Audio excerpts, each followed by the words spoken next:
ओं नमामि वरदां देवीं जननीं शारदां शुभां समाधिस्थं जगद्गुरुं रामकृष्णं गणाधिपम्। श्री श्री ठाकुर माँ स्वामीजी और मास्टरमशाय चरणे प्रणाम निवेदन करी। আমরা আজকে আমাদের যে আলোচ্য বিষয় কঠোপনিষদ, শ্রীমৎ স্বামী গম্ভীরানন্দজি মহারাজের উপনিষদ গ্রন্থাবলীকে অবলম্বন করে আমাদের এই আলোচনার চলছে। আজকে আমাদের অষ্টম পর্ব। পূজনীয় মহারাজের চরণেও আমরা সশ্রদ্ধ প্রণাম নিবেদন করি।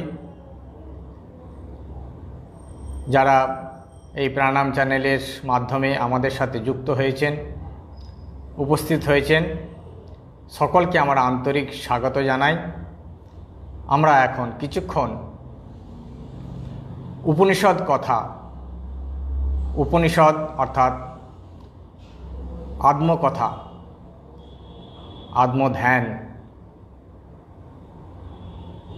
সেই উপনিষদের কথাকে অবলম্বন করে আমরা কিছুক্ষণের জন্যে আত্মধ্যানে অর্থাৎ ভগবত ধ্যানে আমরা মনোনিবেশ করব। উপনিষদ মানেই হলো আত্মচিন্তা, ভগবত চিন্তা, ভগবানের ধ্যান। আর শ্রী শ্রী ঠাকুর হলেন আমাদের ঈশ্বর, আমাদের আত্মা, আমাদের ভগবান। সেই ঠাকুরকেই আমরা কিছুক্ষণের জন্যে তাকে আমরা ধ্যানের মাধ্যমে স্মরণ করব। তাকে আমাদের হৃদয়ে বসিয়ে তাকে আমরা অনুধ্যান করব, কারণ তিনিই হলেন ভগবান এবং আমাদের আত্মাস্বরূপ, পরমাত্মা স্বরূপ। আসুন আমরা কিছুক্ষণের জন্যে এই ভগবানের ধ্যানে মগ্ন হই। ভগবানকে অন্তর থেকে অন্তরে স্থাপনা করে তাকে তাঁর আনন্দ, তাঁর যে মাধুর্য, তাঁর যে স্বরূপ, সেই স্বরূপে আমরা অবগাহন করব।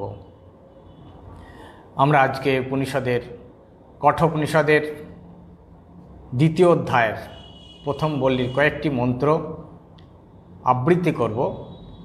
তারপর আমরা এই ভগবানের ধ্যানে আমরা রত হব।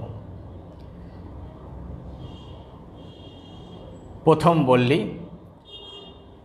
পরাঞ্চিখানি বেতিন স্বয়ম্ভু তস্মাৎ পরাং পশ্যতি নো অন্তরাত্মন কশ্চিৎ ধীর প্রত্যক আত্মানম ঈক্ষত আবৃত্ত চক্ষু অমৃতত্বমিচ্ছন পরাচ কামান অনুযন্তি বালাস্তে মৃত্যুরিয়ন্তি বিততস্য পাশম অতো ধীরা অমৃতত্বং বিদিত্বা ধ্রুবম অধ্রুবস্বীয় নো পার্থয়ন্তে যেন রূপম রসম গন্ধান শব্দান স্পর্শাংশ্চ মৈথুনাৎ এতে নৈব বিজানাতি কিমত্র পরিশিষ্যতে এতদ্বৈ তৎ স্বপ্নান্তম জাগরিতান্তম চোভৌ যেনানুপশ্যতি মহান্তম বিভুম আত্মানম মত্বা ধীরো নো শোচতি ইমং মধ্বদং বেদ আত্মানম জীবমন্তিকাৎ ঈশানম ভূত ভব্যস্য ন তত বিজুগুপ্সতে এতদ্বৈ তৎ यः पूर्वं तपसो जातमद्भ्यः पूर्वम् अजायत गुहां प्रविश्य तिष्ठन्तं यो भूतेभिर्व्यपश्यत एतद्वै तत् या प्राणेन सम्भवति अदितिर्देवतामयी गुहां प्रविश्य तिष्ठन्ति या भूतेभिर्व्यजायत एतद्वै तत् अरण्येर्निहितो जातो वेदा गर्भ इव सुवृत गर्भिणीभिः दिवे दिवे इड्यो जाग्रीवद्भिः हविष्मद्भिः मनुष्यभिर अग्नि एतद्वै तत्।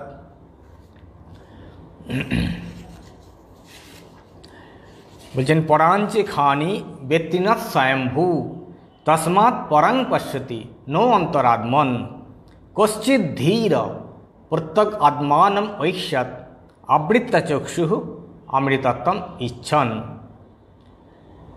আমরা আগের অধ্যায়ে দেখেছি উপনিষদ বলেছেন যে এই যে আত্মা ভগবান তিনি एष सर्वेषु भूतेषु गूढ़ो आत्मा न प्रकाशते दृश्यते त्वग्रया सूक्ष्मया सूक्ष्मदर्शिभि। যে এই যে গুরু আত্মা অর্থাৎ যে সংবৃত হয়ে আছে, যে যে আত্মা আমাদের চক্ষুর অন্তরালে গোপনীয়ভাবে অদৃশ্যভাবে রয়েছেন, সেই আত্মা সকলের হৃদয়ে এসব সর্বেশ ভূতেষু সবার মধ্যে তিনি লুকিয়ে রয়েছেন। তিনি রয়েছেন অথচ আমরা দেখতে পাচ্ছি না। আমাদের সকলের ভিতরেই তিনি রয়েছেন। দৃশ্যতে ত্বগ্রায়া বুদ্ধয়া সূক্ষ্ময়া সূক্ষ্মদর্শিবি। সাধারণভাবে আমরা তাকে দেখতে পাচ্ছি না, আমাদের দৃষ্টির বাইরে, অথচ আমার ভিতরেই রয়েছেন। বুঝলেন? তাহলে কীভাবে দেখা যায়? দেখা যায় দৃশ্যতে বুঝে অগ্রয়া বুদ্ধিয়া, যে বুদ্ধি একাগ্র বুদ্ধি এবং সূক্ষ্ম বুদ্ধি অর্থাৎ শুদ্ধ বুদ্ধি, যখন আমাদের মন বুদ্ধি একাগ্র হবে এবং শুদ্ধ হবে, তখন সেই আত্মাকে অর্থাৎ সেই ভগবানকে আমরা জানতে পারব বা দেখতে পারব, উপলব্ধি করতে পারব। তাই যতক্ষণ না আমাদের এই মন আর বুদ্ধি একাগ্র এবং শুদ্ধ না হয়, ততক্ষণ কিন্তু আমরা ভগবানকে ধরতে পারছি না বা জানতে পারছি না। তিনি সবথেকে নিকটে থেকেও তিনি আমাদের থেকে অনেক দূরে। তাই এটি প্রয়োজন আমাদের মনকে একাগ্র করা আর বুদ্ধিকে শুদ্ধ করা। তবেই আমরা আমাদের মধ্যেই যে ভগবান রয়েছেন তাকে আমরা ধরতে পারবো, জানতে পারবো। তার আনন্দ, তার গুণ সব কিছু আমরা তখন লাভ করতে পারবো। তাই জন্য প্রয়োজন এখন আমাদের মনকে একাগ্র করা। তাই উপনিষদ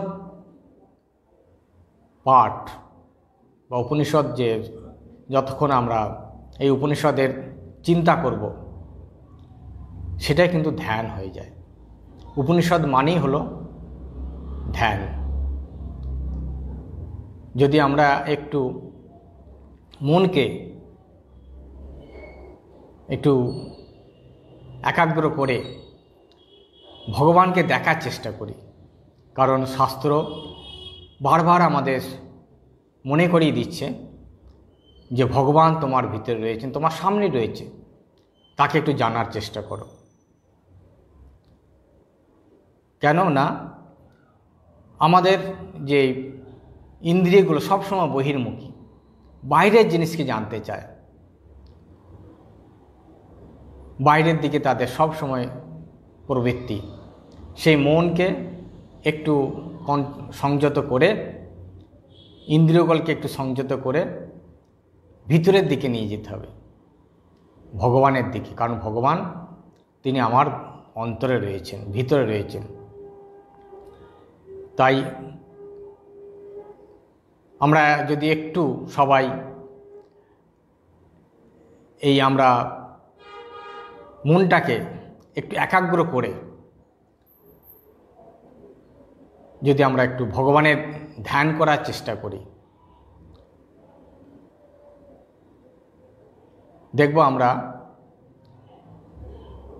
সেটি আমাদের ভগবানের যে স্বরূপ বা ভগবানের তার যে অস্তিত্ব তার যে অনুভূতি সেটা আমরা কিছুটা আভাস পেতে পারি। তাই একটু আমরা এখন সবাই এই যিনি আমাদের ভগবান আত্মা, উপনিষদ বলছে এষ সর্বেষু ভূতেষু গূঢ় আত্মা। এষ অর্থাৎ এই যে আত্মা, অর্থাৎ এই ভগবান, আর আমাদের ভগবান হলেন শ্রীরামকৃষ্ণ। বলছেন এই শ্রীরামকৃষ্ণ যিনি আমার ভগবান, আমার ইষ্ট, তিনি সমস্ত ভূতে অর্থাৎ আমার অন্তরে রয়েছেন এবং সকলের মধ্যেই রয়েছেন, অথচ লুকিয়ে রয়েছেন। তাকে আমরা জানতে পারছি না, ধরতে পারছি না। তো কিভাবে পারব? না, ওই মনকে বাইরের দিক থেকে গুটিয়ে নিয়ে এসে ভিতরে প্রবেশ করো, ভিতরে যাও। যদি এটি অভ্যাস করা যায়, এটি হলো উপনিষদ চিন্তা বা উপনিষদের ধ্যান। এই ধ্যান অভ্যাস, এই ধ্যান অভ্যাস অর্থাৎ আমাদের মনকে একাগ্র করার চেষ্টা করা, এটি আমাদের পক্ষে খুব কষ্টকর। আমরা সারাদিন কাজকর্ম করি, জপও করি, কিন্তু যখন মনকে কন্ট্রোল করতে যাই, সংযত করতে চাই, মনকে যখন ভিতরে প্রবেশ করতে যাই, একাগ্র করতে যাই, তখন আমরা কিছুক্ষণের জন্য মানে ওই একটু চেষ্টা করলাম, সঙ্গে সঙ্গে মন চলে গেল, আমরা তাকে ধরে রাখতে পারি না। তাই এই যে ভগবানের যে ধ্যানের যে প্রক্রিয়া বা কিভাবে ধ্যান করলে ভগবানকে অনুভব করা যায়, সেটি উপনিষদ বারবার জানিয়ে দিচ্ছে যে তুমি বাইরের দিকে যেও না, ভিতরের দিকে এসো। কারণ ভগবান তিনি সর্বত্রই রয়েছেন, বাইরেও রয়েছেন, কিন্তু আগে ভিতরে তাকে অনুভব করো, তবে তাকে বাইরে দেখতে পারবে। তাই বলছেন যে এই যে আত্মা ভগবান সমস্ত ভূতে সর্বেষু ভূতেষু, শুধু আমার মধ্যেই নয় সকলের মধ্যেই তিনি রয়েছেন, অথচ আমরা তাকে জানতে পারছি না। এখন যদি আমরা ভগবানকে একটু ধ্যান করার চেষ্টা করি যে আমার অন্তরে শ্রীরামকৃষ্ণ রয়েছেন,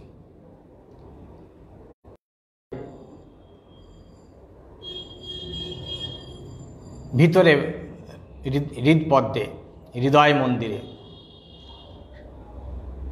তাকে বসিয়ে তাতে যদি মনটা কিছুক্ষণের জন্যে ধরে রাখার চেষ্টা করি, কতক্ষণ আমরা ধরে রাখতে পারি? এই ধরে রাখাই হলো আমাদের সাধনা। সব সময় ভগবানের মনটা ধরে রাখাই হলো আমাদের সাধনা। তা সেটি যদি আমরা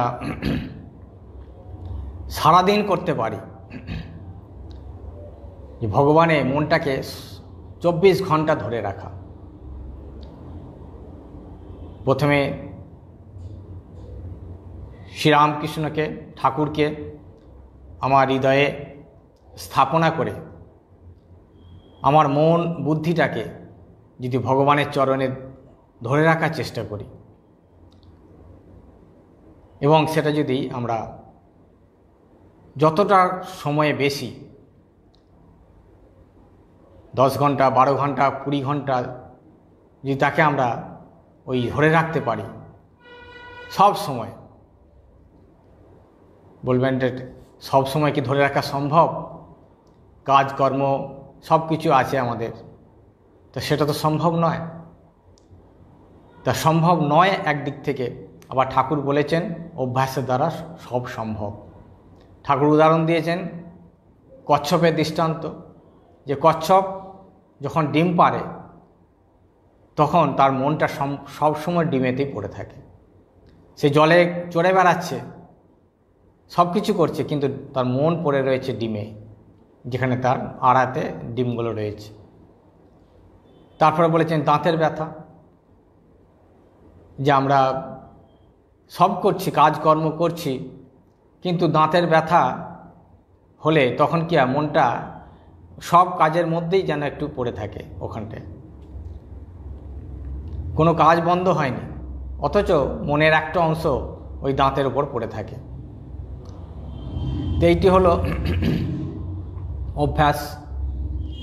সারাদিন আমি কাজকর্ম করছি, তা সত্ত্বেও একটা মন ভগবানের চরণে আমরা যদি দিয়ে রাখতে পারি, ঠাকুরের চরণে, এইটি হলো ধ্যান।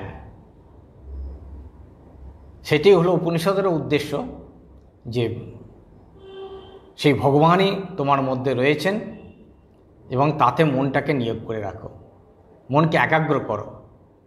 অগ্রয়া বুদ্ধিয়া সূক্ষ্ময়া, যত মনটাকে একাগ্র করবে তত মনটা শুদ্ধ হবে, কারণ তিনি হলেন শুদ্ধ স্বরূপ। তাঁর যত আমরা চিন্তা করব, ভগবানের চিন্তা করলে কেউ অশুদ্ধ হয় না, তাঁর চিন্তার দ্বারাই আমরা শুদ্ধ হতে পারি। তাই যত আমরা মনকে তাতে নিয়োগ করতে পারবো, তাঁর চিন্তা করতে পারবো, ধ্যান করতে পারবো, ততটাই আমাদের মন শুদ্ধ হবে। সেই জন্যই আমাদের এই অন্তত সকাল বিকাল আমরা জপ করি, আবার ধ্যানও প্রয়োজন। কারণ শুধু জপে মন ঠাকুরের নিবিষ্ট হয় না। যদি আমি অন্তত সমস্ত ইন্দ্রিয়গুলোকে সংযত করে, বিশেষ করে চোখ বুঝে মনকে সংযত করে ভগবানের চরণে যদি নিয়োগ করতে পারি, সেটি হবে ধ্যান। তাই জপ একরকম, জপে অতটা কনসেন্ট্রেশনের প্রয়োজন হয় না, একাগ্রর প্রয়োজন হয় না। জপ চলতে ফিরতে মুখে সব সময় হয়, কিন্তু জপের সাথে ধ্যান হলো, যত আমরা ধ্যান করতে পারবো, ধ্যান তত ভিতরে প্রবেশ করতে পারবো। তাই ভিতরে প্রবেশ করাই হলো আমাদের উদ্দেশ্য। কারণ যদি ঠিক আমরা কেউ ধ্যান করতে পারি, যে সারাদিনে দুবার কয়েক সেকেন্ডও ঠিক ধ্যান হয়, বলছে সেইটি সারাদিন আমাদের সেই তন্মাত্রা চলতে থাকে। আবার যদি সারাদিন আমরা ওই অভ্যাস করতে থাকি ভগবানের মনটা দিয়ে রাখতে, তাহলে যখনই আমরা ধ্যানে বসবো, জপে বসবো, বিশেষ করে ধ্যান করার সময় তাড়াতাড়ি মনটা আমাদের ভগবানের নিবিষ্ট হতে পারবে। তাই আসুন একটু আমরা ভগবানকে হৃদয়ে রেখে একটু ধ্যান করার চেষ্টা করি, চোখ বুঝে। কিন্তু চোখ না বুঝলে আমাদের স্বাভাবিকভাবে আমাদের ইন্দ্রিয়গুলো সবসময় বহির্মুখ, সেই বাইরের দিকে ছুটে যায়। তাই এই বিশেষ করে চক্ষু ইন্দ্রিয়, অন্যান্য ইন্দ্রিয়ের থেকে চক্ষু ইন্দ্রিয় হলো সবথেকে প্রবল। 5টা ইন্দ্রিয় আমাদের রয়েছে। শাস্ত্র বলে যে অন্যান্য জীবের একটা ইন্দ্রিয় খুব প্রবল, স্ট্রং, আর আমাদের মানুষের 5টা ইন্দ্রিয় সমান, তার থেকে চক্ষু হলো আরও বেশি। তাই এই ইন্দ্রিয়গুলোকে সংযত করে ভগবানের মনকে ধরে রাখা খুব কঠিন। তাই এইটা হলো খুব সাধন দরকার। তাই যখন আমরা যদি ভগবানের এই উপনিষদ যেমন বলছেন যে ভাবো তোমার ভগবান, তোমার আত্মা তোমার ভিতরেই রয়েছেন, তাকে একটু ধরার চেষ্টা করো। তিনি হলেন আত্মা, তিনিই পরমাত্মা, তিনিই আমাদের ভগবান, আর শ্রীরামকৃষ্ণই হলেন আমাদের ভগবান। তাই এই শ্রীরামকৃষ্ণকে আমরা যদি হৃদয়ের মধ্যে রেখে ধ্যান করতে পারি, সেই ধ্যানে কত প্রশান্তি, কত আনন্দ। যদি আমরা কিছুক্ষণের জন্য তাকে ওই সমস্ত ইন্দ্রিয়গুলোকে সংযত করে মনকে ভগবানের চরণে ধরে রাখতে পারি। একটু চেষ্টা করি আমরা, অন্তত যদি আমরা ভিতরেও না চেষ্টা করতে পারি, ভিতরে বসিয়ে আমরা যদি নাও পারি, আসুন একটু আমরা ঠাকুরকে, ভগবানকে সামনে রেখে তাকে ধ্যান করব। সেটিও আত্মধ্যান, আত্মচিন্তা। কারণ তিনি যেমন আমার ভিতরে রয়েছেন, আবার বাইরেও রয়েছেন। তাই বাইরেও যদি আমরা তাকে ধ্যান করতে পারি মন দিয়ে, যদি আমরা ভাবি আমরা সবাই এখন বেলুড় মঠে, ভাবুন আমরা বেলুড় মঠের মন্দিরে, নাট মন্দির সামনে, ঠাকুরের সামনে আমরা বসে আছি। ঠাকুর আমাদের সামনে রয়েছেন, তিনি ভগবান, তিনি সর্বব্যাপী, আমার ভিতরেও রয়েছেন, বাইরেও রয়েছেন। তাকে আমরা আমাদের সামনে রেখে সব কিছুকে ভুলে একাগ্র, উপনিষদ বারবার বলছেন ওই একাগ্রতা প্রয়োজন। একাগ্রতা, ওই একমাত্র ঠাকুরকেই দর্শন করছি, ঠাকুরের দিকে তাকিয়ে থাকব, আর কিচ্ছু ভাবব না। মনের মধ্যে যেন আর কিচ্ছু ভাবনা চিন্তা না আসে। যদি সামনে দেখুন ঠাকুর বসে আছেন সামনে গর্ভমন্দিরে, আমরা যদিও গর্ভমন্দিরের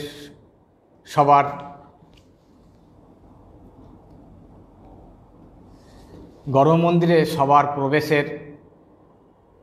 প্রবেশ করতে পারে না। আমরা যদি সেই নাট মন্দিরেই থাকি, ঠাকুরের সামনে আমরা বসে আছি, ঠাকুরের দিকে তাকিয়ে রয়েছি, শ্রীরামকৃষ্ণ ভগবান আমাদের, সেই অপূর্ব দৃশ্য চোখের সামনে ভেসে উঠবে। গর্ভমন্দিরে রয়েছেন শ্রী শ্রী মায়ের পদধূলি, এদিকে রয়েছেন শিবলিঙ্গ, বানেশ্বর শিবলিঙ্গ, আর মাঝখানে ঠাকুর বসে আছেন।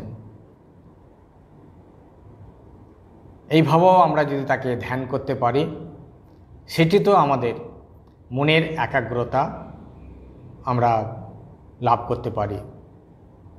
সব কিছু ভুলে মন্দিরে গিয়ে ঠাকুরের সামনে বসেও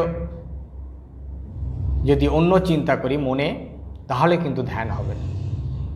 তাই ধ্যান করতে গেলে এই ঠাকুরকে সম্পূর্ণ মন তাঁর চরণে নিবেদন করতে হবে। এটি হলো আমাদের এই ঠাকুরকে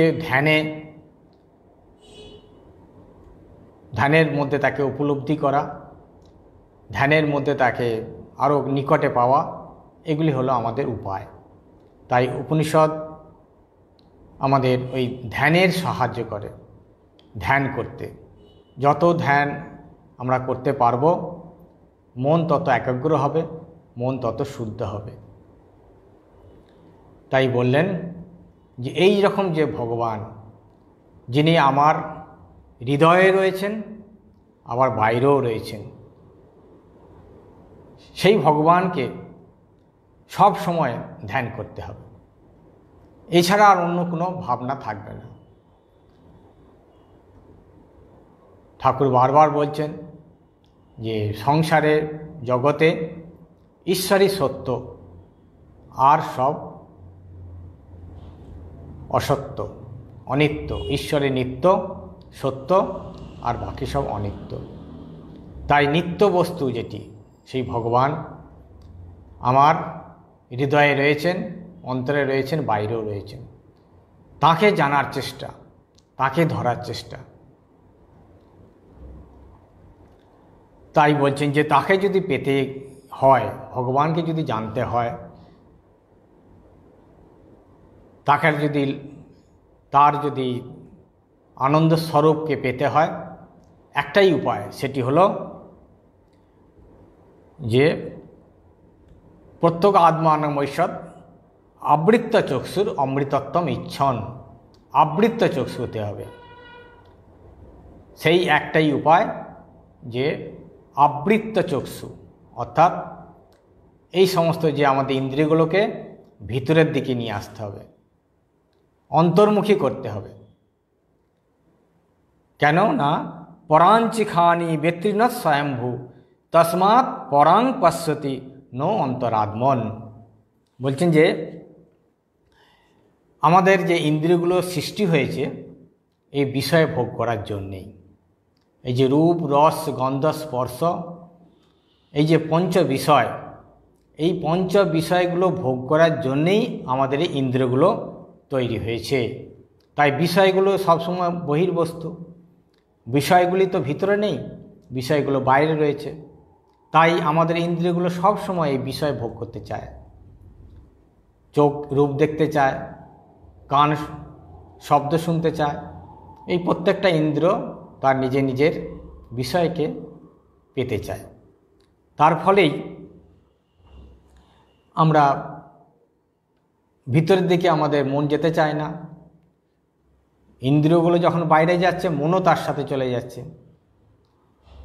কারণ এইটি বলছেন যে উপনিষদ আক্ষেপ করে বলছেন, যেন ব্যতীর্ণ স্বয়ম্ভু তস্মাৎ পরাং পশ্যতি নো অন্তরাত্মন। যে স্বয়ম্ভু অর্থাৎ স্বয়ং ঈশ্বর, ঈশ্বর মানে হলো আদ্যাশক্তি, মহামায়া। সেই মহামায়া আদ্যাশক্তি তিনি আমাদেরকে এই সংসারে এই বদ্ধ করে রাখার জন্যেই এই ইন্দ্রিয়গুলোকে সৃষ্টি করেছেন, বহির্মুখ করে, এগুলোকে ভোগ করার জন্য। কারণ যদি ভোগ আমরা না করি বিষয়, তাহলে তো আমরা জগতে বদ্ধ হব না, জগতের মায়ায় আবদ্ধ হব না। তাই মহামায়া চায় তার খেলা চলুক। ঠাকুর বলছেন মহামায়ার তিনি কখনই চান না যে খেলা বন্ধ হয়ে যাক। তবে বলছে লক্ষ্যে দুটো একটা ঘড়ি কাটে।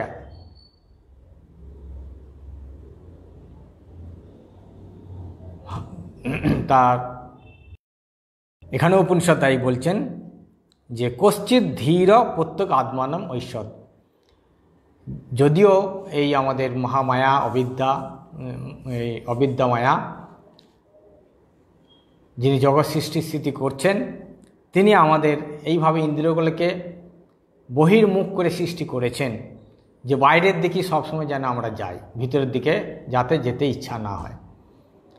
বুঝে তার সত্ত্বেও কশ্চিৎ ধীর প্রত্যেক আত্মানম ঐশ্বর।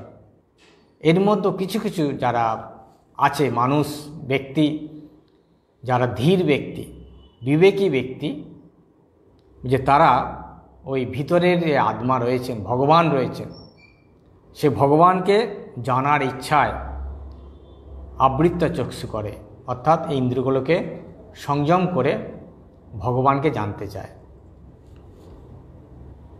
যদিও স্বাভাবিকভাবে সকলের সংসারের গতি হলো এই জাগতিক সুখ ভোগ করা, এটি আমাদের জগতের নিয়ম, এই জাগতিক সুখ ভোগ করা।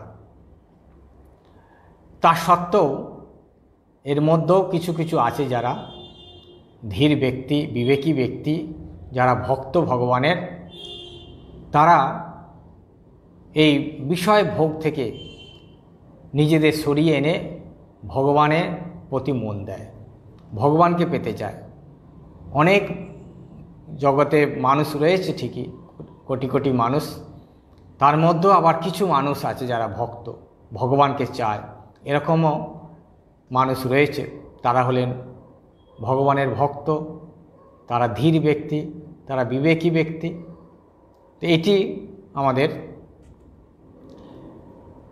খুব প্রয়োজন যে আবৃত চক্ষু হতে হবে। যেমন বলা হয় যে একটা নদীর স্রোত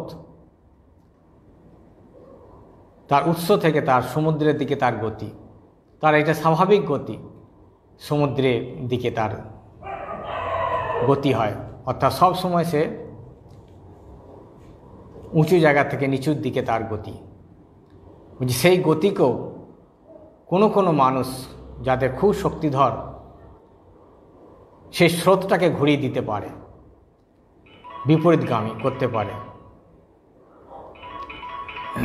তো সেই সংখ্যা খুব কম, যারা পারে তারা ধন্য। তাই উপনিষদ বলছেন যে কারা করে না, যারা প্রকৃত ভক্ত, যারা ভগবানকে চায়। যারা ভগবানকে চায় তারা এই জাগতিক সুখে মত্ত হয়ে থাকতে চায় না। কেবল তারা ওই ধন সম্পদ, স্ত্রী পুত্র আত্মীয় স্বজন এই নিয়েই তারা মেতে থাকতে চায় না, তারা ভগবানকে চায়। আর যারা ভগবানকে চায় তারাই হলো শ্রেষ্ঠ, তাদেরই জীবন ধন্য। কারণ ভগবানই হলেন সার বস্তু, সংসারে সত্য বস্তু, পরম সুখ। তাই যে সমস্ত ধীর ব্যক্তি, বিবেকী ব্যক্তি, যারা ভগবানের ভক্ত, তারা এই ভগবানকে জানার জন্যে, ভগবানকে পাওয়ার জন্যে, ভগবানের এই আনন্দ রস আস্বাদন করার জন্যে তারা ওই আবৃত চক্ষু হয়। তারা বলছেন যে যেমন প্রত্যেক আত্মানম ঐশ্বর, যে আমাদের যে প্রত্যেক আত্মা, অর্থাৎ আমার যে ভিতরে যে রয়েছেন আত্মা, চৈতন্য স্বরূপ ভগবান, ঈশ্বর সর্বভূতানাং হৃদ্যসে অর্জুন তিষ্ঠতি, যে ঈশ্বর সমস্ত ভূতের হৃদয়ে রয়েছেন। আমাদের শ্রীরামকৃষ্ণ তিনি আমাদের হৃদয়ের মধ্যেই রয়েছেন, বাইরেও রয়েছেন, আবার ভিতরেও রয়েছেন। তাই আমাদের প্রধান কর্তব্য হলো ভগবানকে হৃদয়ে ধারণা করা, হৃদয়ে তাকে অনুভব করা, হৃদয়ে উপলব্ধি করা। তাই আমাদের গুরুরা আমাদের সেইভাবে ইনস্ট্রাকশন দেন যে ইষ্ট তোমার ভগবান, তোমার যে ইষ্ট শ্রীরামকৃষ্ণ, তাকে হৃদয়ে রেখে তাতে মন একাগ্র করো। এই একাগ্র করতে গিয়ে আমাদের মন বারবার বাইরের দিকে চলে যায়, কিন্তু তাকে যতবারই চলে যাক আবার তাকে ফিরিয়ে আনতে হয়। এইটি হলো আমাদের ধ্যানের বস্তু। সেই জন্যই উপনিষদে বলছেন যে আবৃত চক্ষু হতে হবে, অর্থাৎ এই যে ইন্দ্রিয়গুলো বিষয় ভোগ করতে যাচ্ছে, সেই বিষয় থেকে ইন্দ্রিয়গুলোকে গুটিয়ে এনে মনকে ভগবানের চরণে নিযুক্ত করতে হবে, ভগবানকে ধ্যান করতে হবে। এই ভগবত ধ্যানই হলো আমাদের প্রধান উদ্দেশ্য। তা আমরা সেই ভগবান যদি আমার অন্তরেও, ভগবান আমাদের অন্তরে রয়েছেন, যেমন আমার হৃদয় মন্দিরে রয়েছেন, আবার বাইরের মন্দিরেও তিনি রয়েছেন। তাই সেই ভগবান শ্রীরামকৃষ্ণ আমরা তাকে সামনে বসে, ঠাকুরের সামনে বসে আমরা তাকে ধ্যান করব। সেটিও আমাদের একটা মন একাগ্র করার উপায়, যে ঠাকুরের সামনে বসে যদি আমি ভিতরে নাও তাকে বসাতে পারি, আমার সামনে তাকে বসি।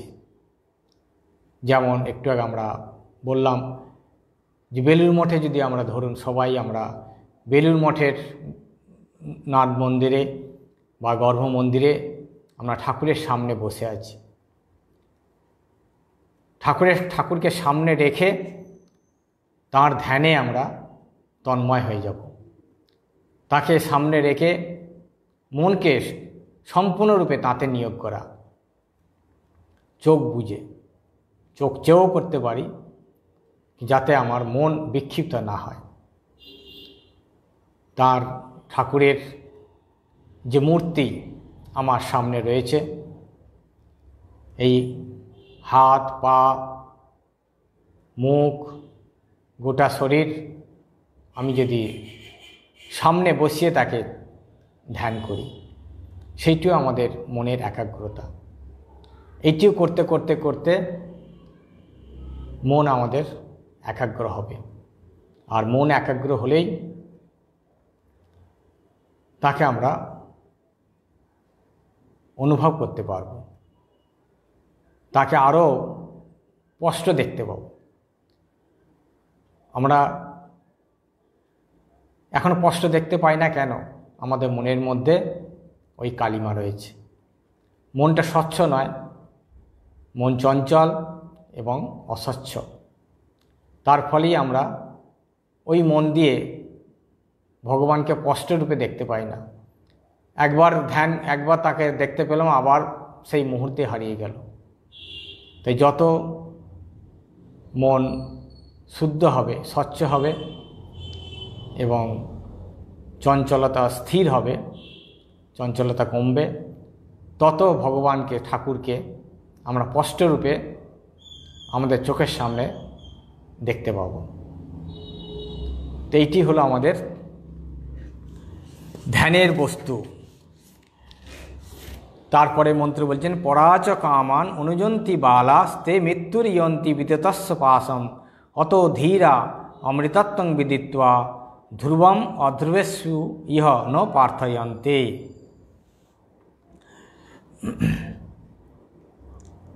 বলছে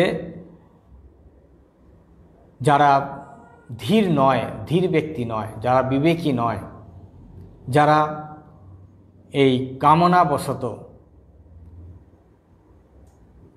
যারা সত্য মিথ্যা, যেটি সত্য আর অসত্য, নিত্য অনিত্য যারা আলাদা করতে পারেনি, কোনটি সত্য কোনটি সত্য নয়, কোনটি নিত্য কোনটি নিত্য নয়, ভগবানকে যারা সর্বস্ব করতে পারেনি, যারা ভগবানই যে আপন এবং ভগবানই আমার একমাত্র আশ্রয়, সেইটি যারা ধরতে পারেনি, যারা এই জাগতিক সুখটাকেই আসল সুখ ভেবে বসে আছে, ঠাকুর যেমন বলেছেন, ওই যারা বদ্ধ জীব,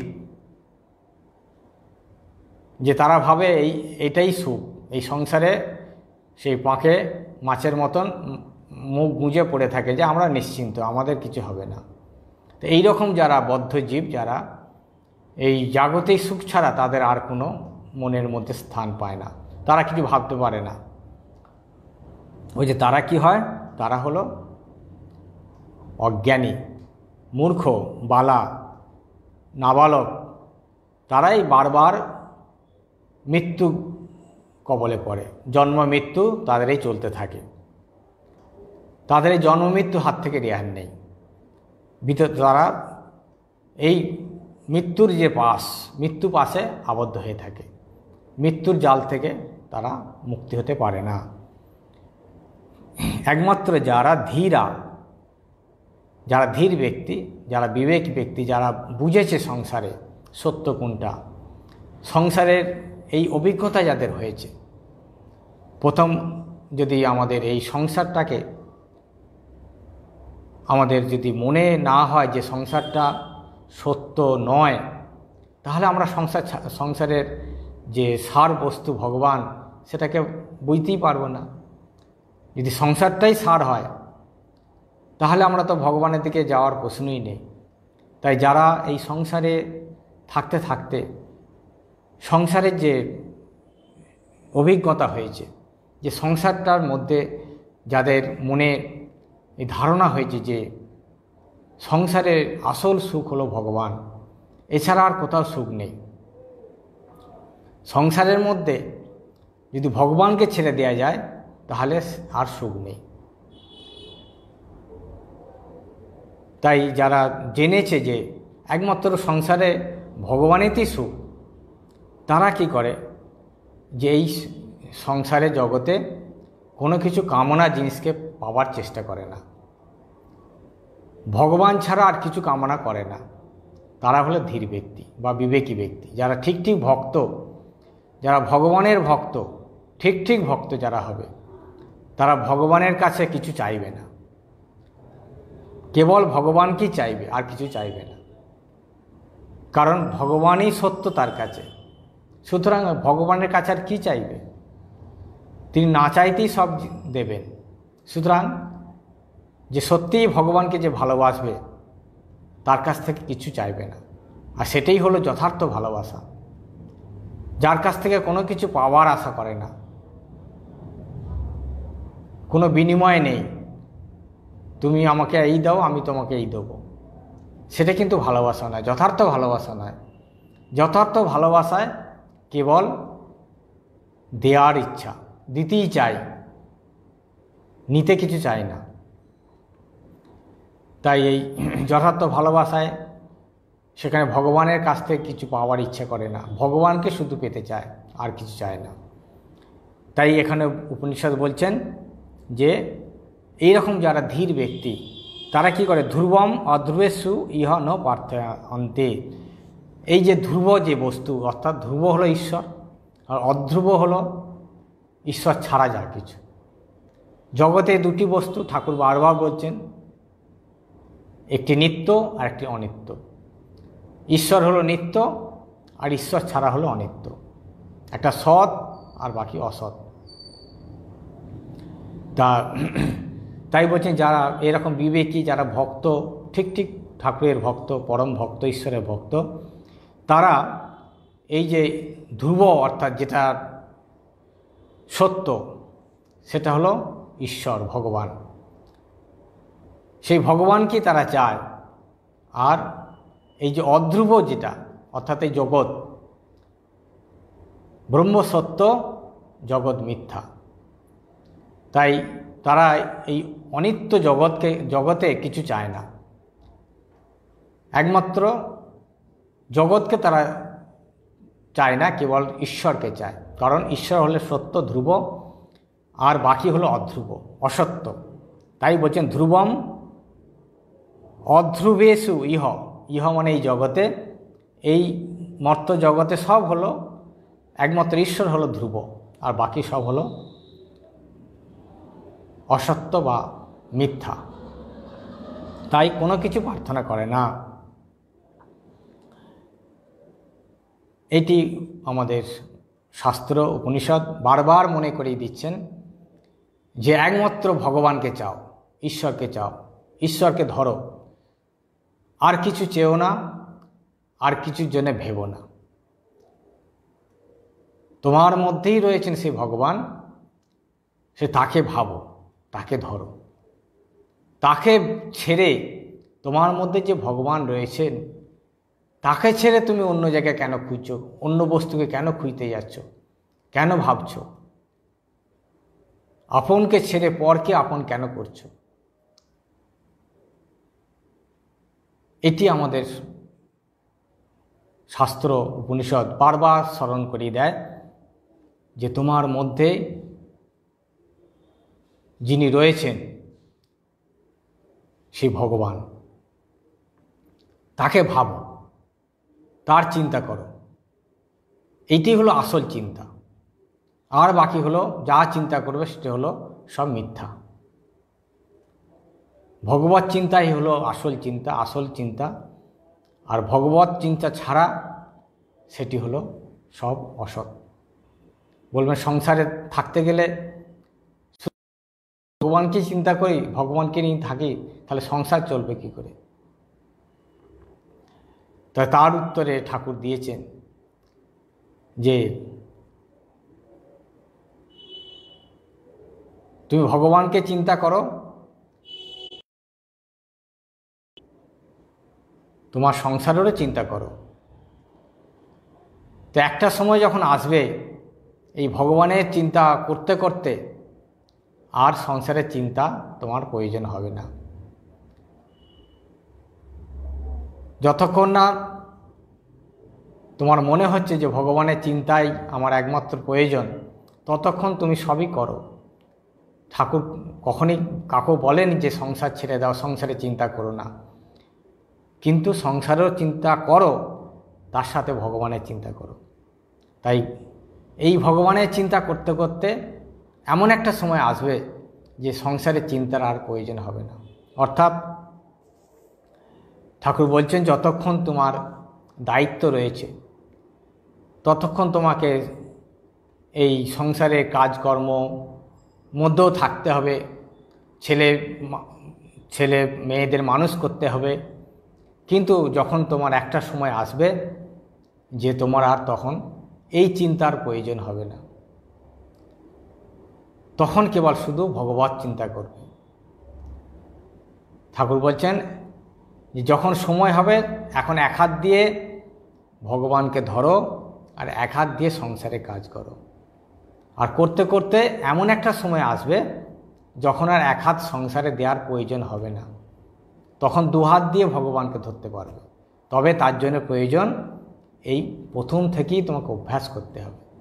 যদি কেউ বলে যে এখন সংসারে চিন্তা করি, দু হাত দিয়ে সংসারকে ধরে থাকি, তা একটা যখন পরে সময় বার্ধক্য এলে তখন দু হাত দিয়ে ভগবানকে ধরব, সেটি সম্ভব নয়।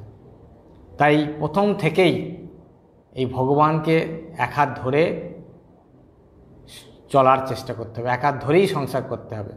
করতে করতে এমন একটা সময় যখন আসবে আর তোমার সংসারের হাত দেওয়ার দরকার হবে না, তখন দু হাত দিয়ে ভগবানকে ধরতে পারবে যদি অভ্যাস করো। ঠাকুর বলছেন যে পাখি তার বাচ্চাদের খাওয়ায় কতক্ষণ, যতক্ষণ না উড়তে শেখে। উড়তে শিখলে সে আর তাদের খাওয়ায় না।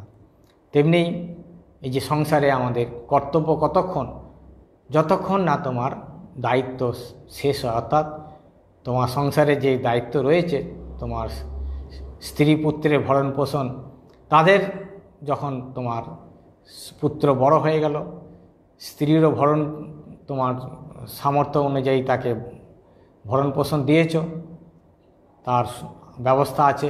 এবার তুমি দু হাত দিয়ে ভগবানকে ধরো।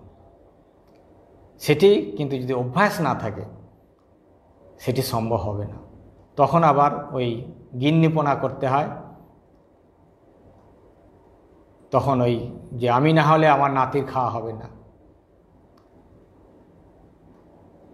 আমি না হলে নাতির স্কুলে যেতে পারবে না, এই তখন আমাদের মন হয়, কারণ ভগবানের মন নেই।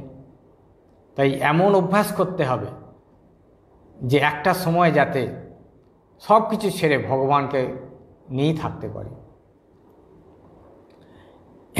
এটাই হলো শাস্ত্রের উপদেশ, যে সংসারে সারকে ধরার চেষ্টা করা, এবং যখন আমি সার বস্তুটিকে ঠিক জানতে পারলাম, জেনে তাকে দুহাত দিয়ে, দুহাত অর্থাৎ সম্পূর্ণ মন। এখন আমরা সারাদিন কাজকর্মের মধ্যে সবসময় মন ভগবানকে দিতে পারি না, যে দিতে পারে সে ধন্য। তাই সম্পূর্ণ না দিতে পারি, যতটা সম্ভব দেওয়ার চেষ্টা করা উচিত। আর ভগবান তখন দিন দেবেন, ভগবান সবাইকে সুযোগ দেন যদি আন্তরিকতা থাকে। ঠাকুর বলছেন আন্তরিকতা হলে, ব্যাকুলতা হলে ভগবান সব যোগাযোগ করে দেন, যদি আমি ভগবানকে চাই। সেটি হলো আমাদের প্রধান, যে আমি ভগবানকে চাই কি না। যদি ভগবানকে চাই তাহলে ভগবান সব ব্যবস্থা করে দেন। তাই বলছেন যারা ধীর ব্যক্তি, যারা বিবেকী ব্যক্তি, যারা ভক্ত ভগবানের, তারা এই সংসারে, অনিত্য সংসারে একমাত্র ভগবানকেই চায়, ভগবানের কাছ থেকে কিছু পেতে চায় না। তো তারাই হলেন ধীর ব্যক্তি, এবং তারাই ভগবানকে আস্বাদন করতে পারেন, তারাই ভগবানের ধ্যানে তন্ময় হতে পারেন, তারা ভগবানকে হৃদয়ে উপলব্ধি করতে পারেন। তারপরে মন্ত্রী বলছেন যেন রূপম রসম গন্ধম শব্দান স্পর্শাঞ্চ মৈথুনান এতে নৈব বিজানাতি কিমাত্র পরিশিষ্যতে এতদ বৈতদ। বলছেন যে আমরা তোমার মধ্যে যে ঈশ্বর রয়েছেন, ভগবান রয়েছেন, ভগবান থাকার জন্যেই আমরা এই সব কিছু করছি। ভগবান যদি না থাকতেন তাহলে আমরা এই যে আমরা রূপ রস গন্ধ শব্দ স্পর্শ এই যা কিছু আমরা ভোগ করছি, এটা একমাত্র আমার ভিতরে সেই ভগবান রয়েছেন বলে, চেতন রয়েছেন, ঈশ্বর রয়েছেন। তাই ভগবান আমার ভিতরে রয়েছেন এই বিষয়ে নিঃসন্দেহ। এটি আমাদের বারবার ওই বিচার করতে হয় একটু, যে শাস্ত্র উপনিষদ মহাপুরুষ অবতার পুরুষ সবাই বলছেন যে তোমার মধ্যে ভগবান রয়েছেন। আমরা তো কথার কথায় বলি, এমনি মুখে আমরা সবাই বলি যে সবার মধ্যেই নারায়ণ রয়েছেন, সবার মধ্যে ভগবান রয়েছে। এটা আমরা জানতে অজান্তে সবাই বলি, কিন্তু সিরিয়াসভাবে বলি না। আমরা এটা কথার কথা যেন আমাদের এটা চলতি কথা হয়ে গেছে, সবার মধ্যে ভগবান রয়েছে। কিন্তু ঠিকভাবে আমরা তো জেনে বলছি না, আমরা এটা লোকের মুখে, আমরা এই শাস্ত্র থেকে শুনে, লোকের মুখ থেকে শুনে, গুরুর কাছ থেকে শুনে, অবতার পুরুষদের মুখ থেকে শুনে আমরা বলছি। কিন্তু সেটিকে ধারণা করতে হবে যে আমার সবার মধ্যে যে ভগবান রয়েছেন, আমার মধ্যেও রয়েছেন, সেটিকে ধারণা করতে হবে। আর শাস্ত্র বলছেন সেই ভগবান আছেন বলেই এই আমার যা কিছু, এই আমার চেতনাত্মা, এই যে আমি কথা বলছি, আমি গন্ধ নিচ্ছি, আমি দেখছি, আমি স্পর্শ করছি, এগুলো কিন্তু সব ওই ভগবান রয়েছেন বলেন, চেতন তিনি রয়েছেন। কারণ যে মুহূর্তে ওই চেতন বস্তুটি চলে যায়, আত্মা পরমাত্মা, তখন কিন্তু এই শরীরটা সবই থাকে, অথচ সব বন্ধ হয়ে যায়। তাকে বলা হয় মৃত ব্যক্তি। আমরা দেখেছি, আমরা ভাবি যে এতক্ষণ মানুষটা কথা বলছিল, চলাফেরা করছিল, তার পর মুহূর্তে সব চুপ হয়ে গেল। সেইটি হলো ভগবান, যিনি থাকার জন্যে আমার শরীরটা এতক্ষণ চেতনা ছিল, চৈতন্য ছিল। আর যে ভগবান চলে গেল, আর সব বন্ধ হয়ে গেল। তাহলে ভগবানকে আমরা যেতে দেখতে পাই না কেন? বলছে তিনি সূক্ষ্মাতি সূক্ষ্ম, তিনি অশব্দম অশব্দম অস্পর্শম অরূপম অব্যয়ম। ভগবান হলেন এতই সূক্ষ্ম যে তাকে চোখে দেখা যায় না। আবার তিনি ইচ্ছা করলে চোখে দেখা যান। তিনি ভক্তের অনুকম্পা করার জন্য যখন তিনি তার স্থূল রূপ ধারণ করে আমার সামনে দেখা দেন, সেটি তাঁর ইচ্ছা। তিনি সব করতে পারেন। তিনি যেমন সূক্ষ্ম থেকে সূক্ষ্ম, স্থূল থেকে স্থূল, আবার তিনি নির্গুণ, সগুণ, নিরাকার, সাকার সব হতে পারেন। তো এইটি হলো আমাদের যে চিন্তা, আমাদের উপনিষদ মনের চিন্তাকে প্রেরণা দেয়, মনকে চিন্তা করতে সাহায্য করে। যে তুমি একটু ভাবো যে যার দ্বারা তুমি এতদিন, যার দ্বারা তুমি এই যে কথা বলছো, তুমি দেখছো, তুমি শব্দ গ্রহণ করছো, স্পর্শ করছো, যে বস্তুটি থাকার জন্যে, যিনি থাকার জন্যে, আর সে চলে গেলেই আর এগুলো পারছো না, সেই হলো ভগবান, সেই হলেন ঈশ্বর, সেই হলো আত্মা। যা তিনি তোমার যতক্ষণ তোমার প্রাণ আছে, তোমার চেতন আছে, তার মধ্যে রয়েছে। তাই যতক্ষণ আমার মধ্যে এই আমার চেতন রয়েছে, আমার চৈতন্য রয়েছে, জ্ঞান বুদ্ধি রয়েছে, ততক্ষণ ভগবান তো আছেনই। তো সেই থাকতে থাকতে এই ভগবানকে আমাদের জানতে হবে। এই শরীরটা থাকতে থাকতে, অর্থাৎ শরীর থাকতে থাকতে বলতে শরীরের মধ্যে সেই চেতন যিনি ভগবান ঈশ্বর, শরীরের মধ্যে ভগবান ঈশ্বর থাকতে থাকতে যদি আমরা তাকে উপলব্ধি করতে জানতে পারি, তাকে ধ্যান করতে পারি, তাহলে তাকে আমরা জানতে পারবো। আর চলে গেলে তাকে জানতে পারবো না, কে জানবে? তাই বলছেন যে যে তুমি যতক্ষণ রয়েছে শরীরে, তোমার মধ্যে সে ভগবান রয়েছেন। সুতরাং এই একটা মহা সুযোগ, এই ভগবানকে জানার, ভগবানকে ধরার, ভগবানকে ধ্যান করার একটা বিরাট সুযোগ। মনুষ্যত্বম মুমুক্ষত্বম মহাপুরুষ সংসর্গ, যে এই যে আমরা মনুষ্য শরীর পেয়েছি, তারপরে মুমুক্ষত্ব পেয়েছি, মানে ভগবানকে জানার ইচ্ছা হয়েছে, আর গুরুরও কৃপা পেয়েছি। গুরু মন্ত্র দিয়েছেন ভগবানকে হৃদয়ে রেখে তাকে ধ্যান করার জন্য। তো এইটি তো মহা সুযোগ, মহা সৌভাগ্য, কারণ এটা দেবতারাও পারে না। দেবতাদেরও এই ইচ্ছা হয় না যে ভগবানকে হৃদয়ে রেখে ধ্যান করব, কারণ তাদের এত সুখে থাকে, তারা ভগবানের প্রয়োজন হয় না। একমাত্র এই মনুষ্য শরীরেই ভগবানকে জানারও ইচ্ছা হয় এবং ভগবানকে পাওয়ারও সুযোগ হয়। তাই শাস্ত্র বলছেন যে মহতি বিনষ্টি, যদি তোমার এই জন্মে এই শরীরে থাকতে থাকতে ভগবানকে তুমি যদি জানতে না চাও, ভগবানের দিকে যদি মন না যায়, তাহলে তোমার অহ দুর্ভাগ্য। আর পেলেও ভগবানের মন হবে কিনা জানি না। তাই এই যে সুযোগ পেয়েছো, এই সুযোগটি হাতছাড়া করো না। এই শরীরটা থাকতে থাকতেই তোমার ঈশ্বর তোমার ভিতরে থাকতে থাকতে, ঈশ্বর বেরিয়ে গেলে তো আর কিছু করতে পারবো না। তাই যতক্ষণ ঈশ্বর রয়েছেন তোমার মন্দিরে দেবতা রয়েছেন, তাকে দর্শন করো। ভিতরে ঢোকো, ভিতরে ঢুকে দর্শন করো। প্রথম হবে ভিতরে ঢুকতে হবে। তা ভিতরে ঢুকতে গেলে আমাদের এই সমস্ত ইন্দ্রিয়গুলোকে, অর্থাৎ মনের কামনা বাসনাগুলো কমাতে হবে।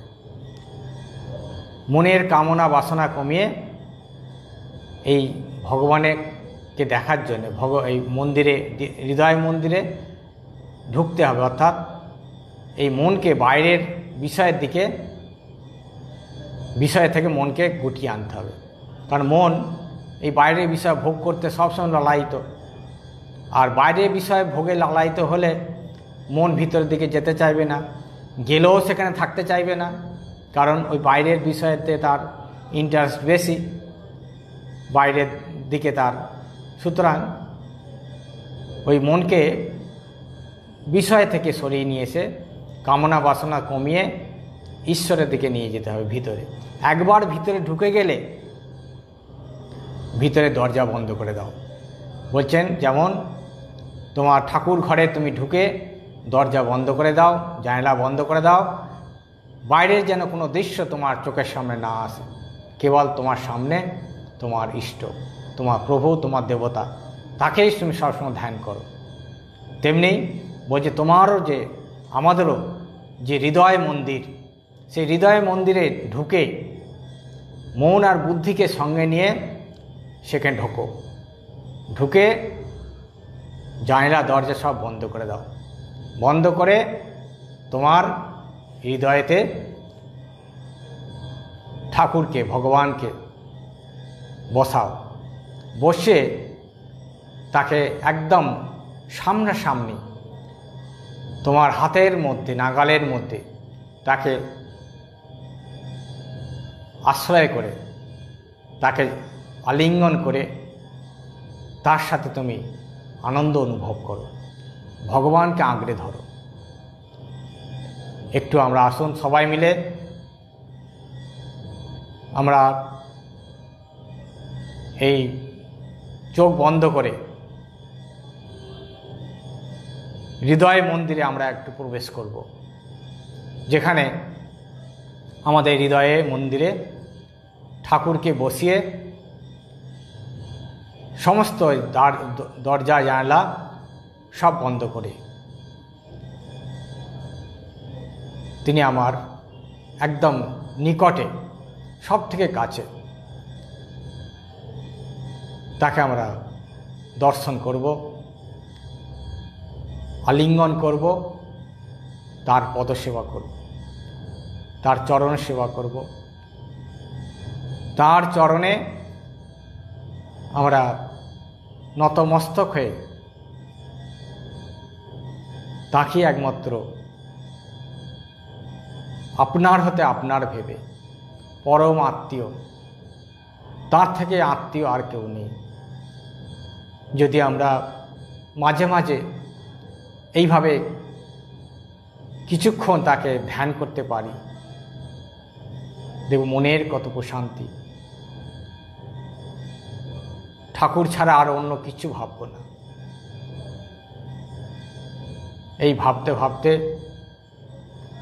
ঠাকুরের ধ্যান করতে করতে আজকে আমরা আমাদের যে উপনিষদ কথা, আত্মকথা, আত্মধ্যান, ভগবত ধ্যান, শ্রীরামকৃষ্ণের ধ্যান করতে করতে ঠাকুরকে মনের মণিকোঠায় ধ্যানে তন্ময় হয়ে আমরা তার কাছে প্রার্থনা জানাই, তিনি আমাদের কামনা বাসনাগুলো কমিয়ে যেন মনকে তাঁর দিকে একাগ্র করতে পারি, তাকে যেন ধরতে পারি, তাকেই যেন আশ্রয় করতে পারি।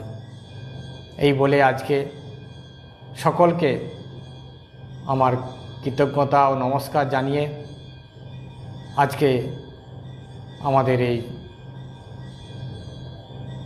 আত্মধ্যান, ভগবত ধ্যান এখানেই শেষ করছি।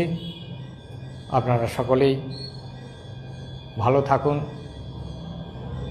আবার আমরা পরের রবিবার ঠিক বিকাল 5টায় এই প্রাণনাম চ্যানেলের মাধ্যমে আপনাদের সামনে ঠাকুরকে নিয়ে এই যে ধ্যান করার একটি চেষ্টা, ঠাকুরকে নিয়ে কিছুক্ষণের জন্যে এই ধ্যান অভ্যাস, ধ্যানে তন্ময় হওয়া, এটির জন্য আমরা প্রতি রবিবার 5টা থেকে 6টা একসাথে আমরা কিছুক্ষণ ভগবত অনুধ্যানে নিমগ্ন হব, এই আশা নিয়ে, এই চেষ্টায় আমরা আজকে এখানে সমাপ্তি করলাম। ওং শান্তি শান্তি শান্তি। হরি ওং তৎসৎ। শ্রীরামকৃষ্ণার প্রণম।